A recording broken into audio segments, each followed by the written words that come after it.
अस्सलाम वालेकुम वरहमतुल्लाहि वबरकातुहू। प्यारे बच्चों, इसके पहले के लेसन में माँ, ये पोएम, ये कविता मैंने आपको पढ़ कर दी थी, है ना। और तरन्नुम में हमने इसको पढ़ा था, है ना, एक लय में पढ़ा था।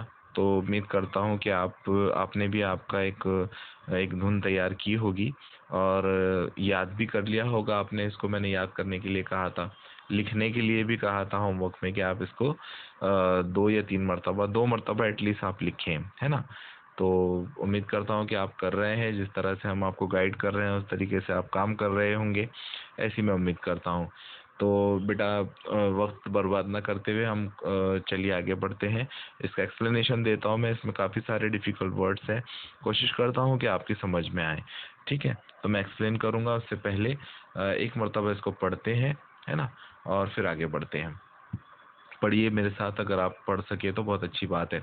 तो पढ़ने की कोशिश करें आप।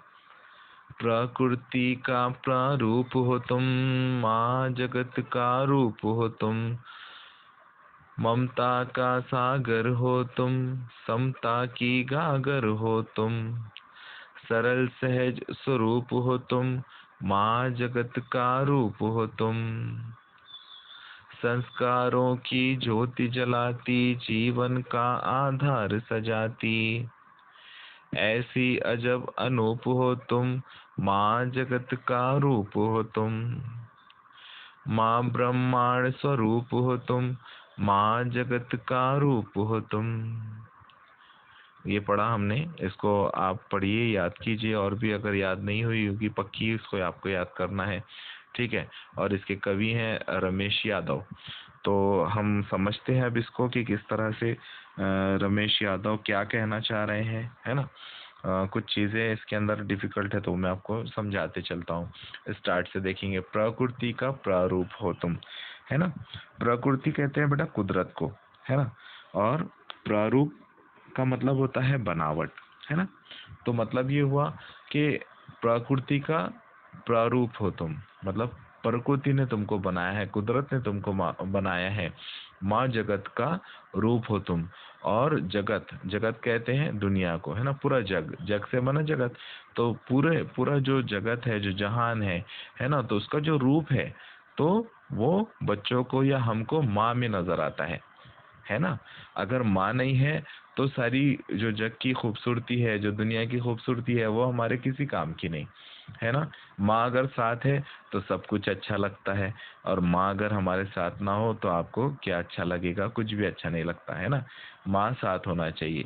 तो जगत की जो खूबसूरती है, जगत का जो रूप है, वो तुमसे है। ठीक है। बच्चों के लिए सारे जग का जो रूप है, जो सुंदरता है, वो माँ से ही होती है। तो वही इसका मतलब होता है।